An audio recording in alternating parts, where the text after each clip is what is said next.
السلام علیکم ورحمۃ اللہ تعالی وبرکاتہ۔ ناظرین، آج پھر ہم ضیاء القرآت کا سبق لے کر آئے ہیں۔ آج ویڈیو تھوڑی لمبی ہو سکتی ہے،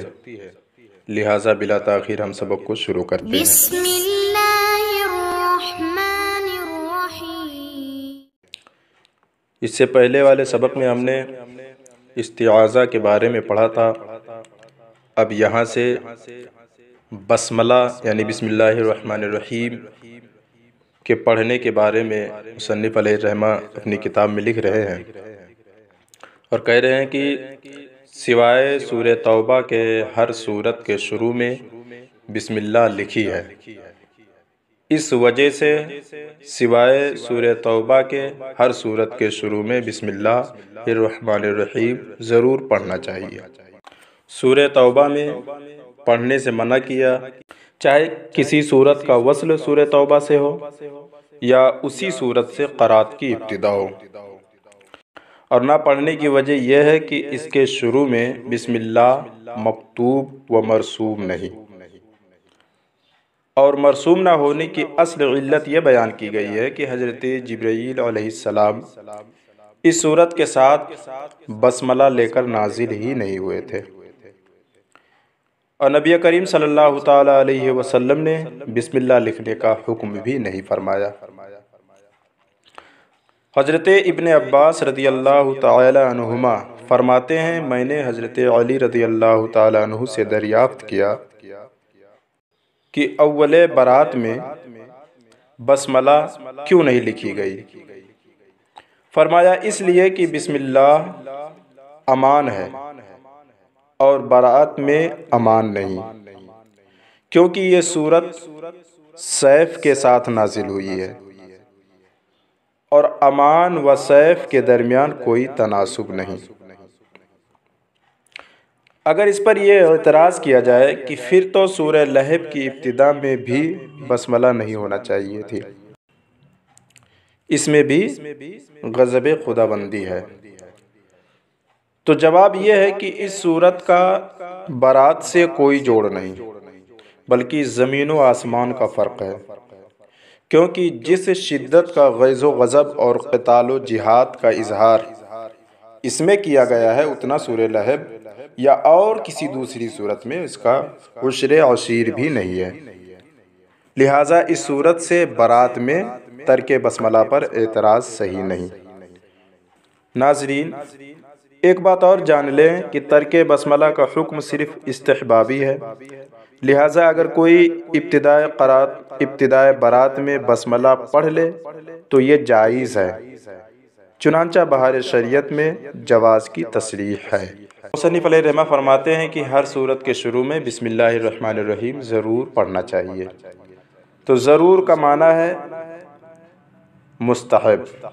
یعنی ضرور بمعنی مستحب کے ہے، یعنی سورہ توبہ کے علاوہ ہر سورت کے شروع میں بسم اللہ الرحمن الرحیم پڑھنا مستحب ہے، اور درمیان ہر سورت کے شروع قرات میں، یعنی درمیانی سورت اور وہاں سے قرات کی ابتدا ہو تو بسم اللہ پڑھنا برکت کے واسطے اور نہ پڑھنا دونوں جائز ہے، یعنی درمیانی سورت سے اگر قرات کی ابتدا ہو تو وہاں پر بسم اللہ پڑھنا بھی جائز ہے اور نہ پڑھنا بھی جائز ہے، اور تو نہ پڑھنا اس وجہ سے جائز ہے کہ بسملہ کا وہ محل ہی نہیں ہے، کیونکہ بسملہ کا محل شروع سورت ہے، اور پڑھنا اس وجہ سے جائز ہے کہ حدیث پاک ہے جس کا مفہوم یہ ہے کہ ہر وہ کام جو اللہ کے نام سے نہ شروع کیا جائے مکمل نہیں ہوتا۔ اور آگے فرماتے ہیں شروع اور وسط قرات کے لحاظ سے شروع اور وسط سورت کی 3 صورتیں ہیں، اور ہر ایک کا حکم جدا گانا ہے۔ پہلی صورت شروع قرات شروع صورت سے، دوسری شروع صورت درمیان قرات سے، تیسری شروع قرات درمیان صورت سے۔ پس پہلی صورت میں یعنی جب شروع قرات شروع صورت سے ہو تو اعوذ باللہ اور بسم اللہ دونوں پڑھنا چاہیے، کیونکہ بسملہ کا بھی محل ہے اور استعاذہ کا بھی محل ہے۔ پھر فرماتے ہیں اور پڑھنے میں وصل یعنی ملا کر پڑھنا اور فصل یعنی وقف اور رہاؤ کر کے پڑھنا دونوں جائز ہیں۔ تو اس صورت میں اعوذ باللہ اور بسم اللہ کے وصل اور فصل کے لحاظ سے 4 صورتیں جائز ہیں، یعنی 4 صورتیں نکلتی ہیں، چاروں جائز ہیں۔ پہلی صورت وصل اعوذ باللہ اور بسم اللہ اور سورت کا، یعنی اعوذ باللہ اور بسم اللہ اور سورت کو ملانا، اس کا نام وصل کل ہے، یعنی سب کو ایک ساتھ ملا کر پڑھنا،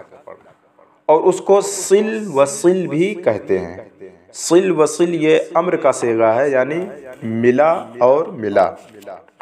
یعنی تعوذ کو تسمیہ اور تسمیہ کو اس صورت سے جو آگے پڑھنے کا ارادہ ہے۔ اور یہ جو ہے یہ محاورہ عرب ہے۔ حضرت مؤلف نے اس محاورہ عرب کو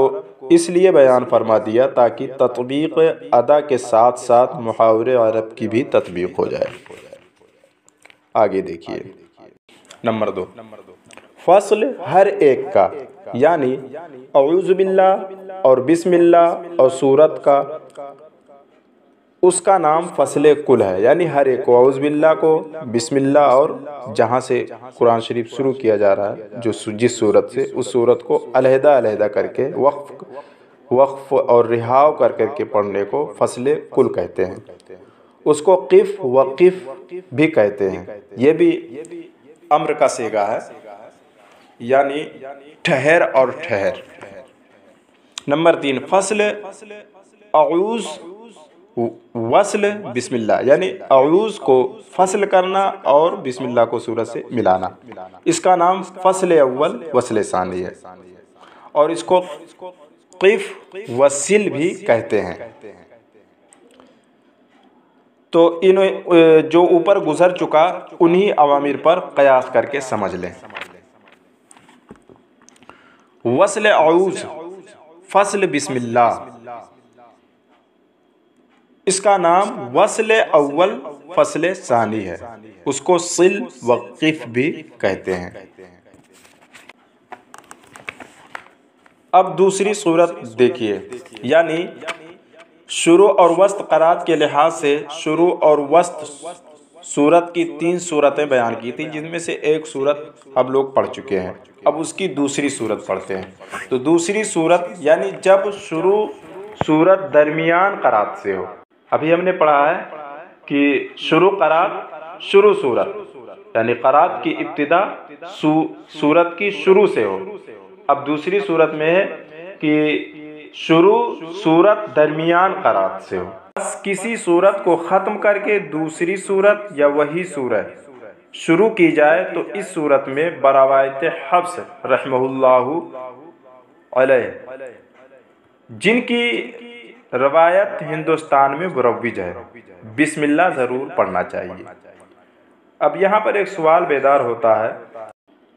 حضرت حفص رحمۃ اللہ تعالی علیہ کے نام کو خصوصیت کے ساتھ لینے کی وجہ کیا ہے؟ تو حضرت حفص رحمۃ اللہ تعالی علیہ کے نام کو خصوصیت کے ساتھ لینے کی وجہ یہ ہے کہ قراء کا اس میں اختلاف ہے، کیونکہ بعض قراء بسملہ نہیں پڑھتے ہیں، اس صورت میں بسملہ نہیں پڑھتے ہیں، اور بعض قراء بسملہ پڑھتے ہیں۔ تو امام حفص رحمۃ اللہ تعالی علیہ ان قراء میں سے ہیں جو بسملہ پڑھتے ہیں۔ حفص رحمۃ اللہ تعالی علیہ جن کی روایت ہندوستان میں مروج ہے، زیادہ مروج ہونے کی وجہ یہ ہے کہ اس کے موافق قرآن شریف میں اعراب و نقطے وغیرہ لگے ہیں۔ اس آسانی کی وجہ سے ہر ایک انہی کی روایت پڑھتا پڑھاتا ہے، اور ایک وجہ یہ بھی ہے کہ امام اعظم رحمۃ اللہ تعالی علیہ بھی امام عاصم رحمۃ اللہ تعالی علیہ کی قرات پڑھتے تھے، پس مسائل میں تو ہم ان کے مقلد ہیں ہی،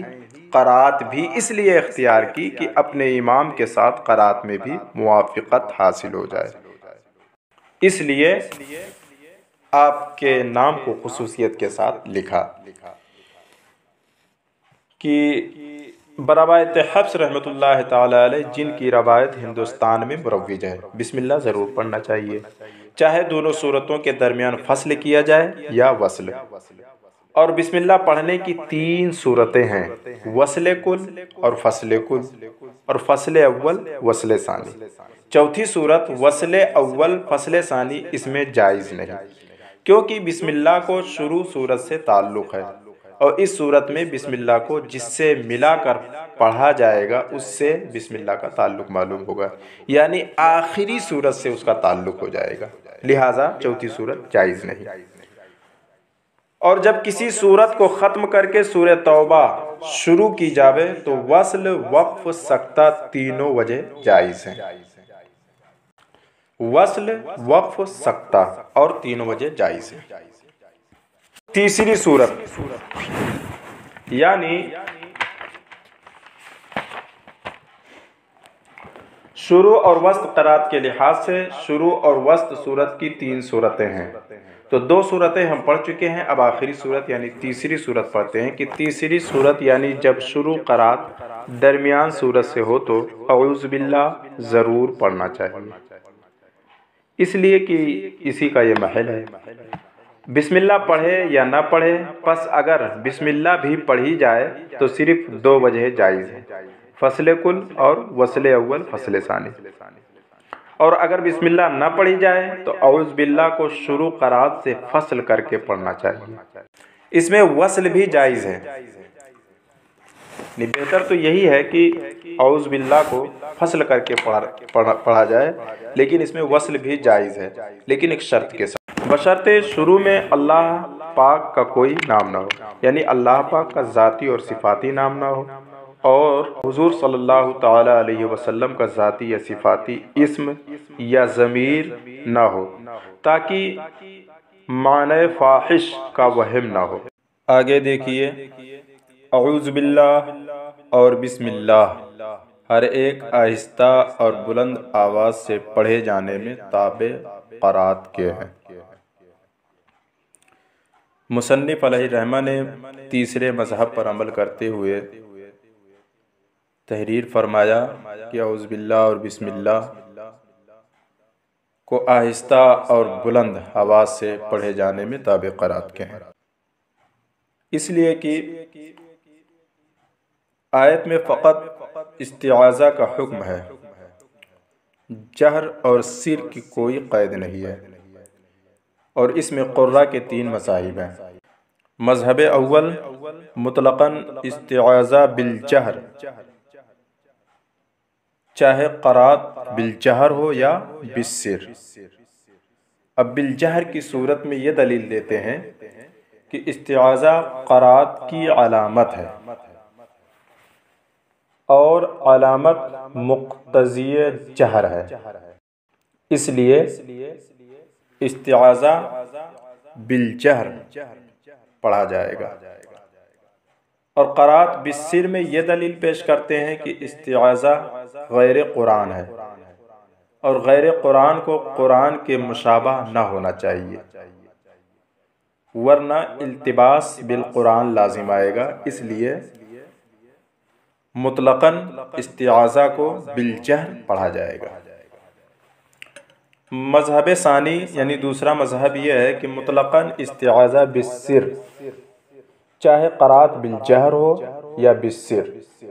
اب وہ دلیل یہ پیش کرتے ہیں کہ استعاذہ دعا ہے، اور دعا کے متعلق قرآن میں آیا ہے کہ ادعوا ربکم تضرعا وخفیہ، یعنی اپنے رب سے دعا کرو گڑ گڑاتے اور آہستہ۔ اور حدیث میں بھی ہے کہ دعائے سری دعائے جہری پر 70 گنا زیادہ فضیلت رکھتی ہے، اس لیے استعاذہ جو ہے بالسر پڑھا جائے گا۔ اور مذہب ثانی جو ہے تابع قرات، یعنی اگر قرات بالجہر ہو تو یہ بھی بالجہر، اس میں استعاذہ بالجہر اور قرات بالجہر والی دلیل جاری ہوگی، اور اگر قرات بالسر ہو تو یہ بھی بالسر، اس میں دعا والی دلیل جاری ہوگی، اور باقی بسملہ کے جہر اور سر میں قرہ کا کوئی اختلاف نہیں ہے۔ ناظرین، یہ اجمالاً میں نے اس کتاب کو پڑھا ہے۔ آپ حضرات اگر اس کی تفصیلی گفتگو چاہتے ہیں تو نیچے لنک دیا گیا ہے، اس لنک پہ جائیے۔ معرفت التجوید میں میں نے اس کو حتی الامکان تفصیل سے گفتگو کی ہے، اس کو سنیں، انشاءاللہ خوب سمجھ میں آئے گا۔ السلام علیکم ورحمۃ اللہ۔